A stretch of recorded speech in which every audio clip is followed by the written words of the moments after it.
You can sometimes feel as though an edge is a barrier.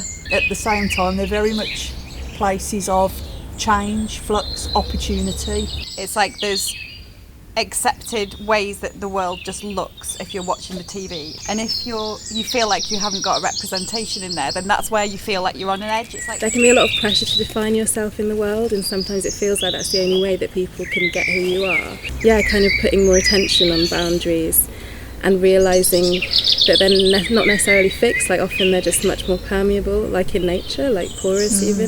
I'm transgender, and I think that's a big part of why I was so excited to come to this group, because especially as like a queer young person as well, it's very hard to find safe places. But I never knew growing up I was gay. It was just like a light bulb moment, you know, that it just made sense to me. So I never had that struggle, which a lot of people have that struggle, don't they? You know what I mean, for them. But I didn't have that, which I'm lucky, I guess. But there's still a lot of guilt there from judging people for so long, being in a religion.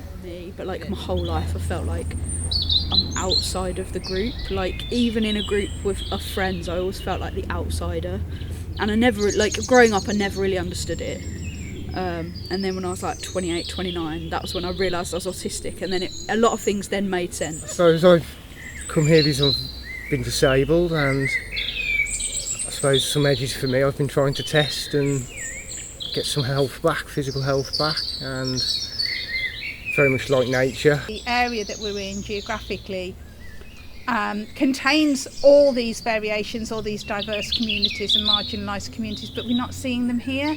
So it's a very explicit invitation to be here, be with us, know that you are accepted, know that you're loved, and it's okay.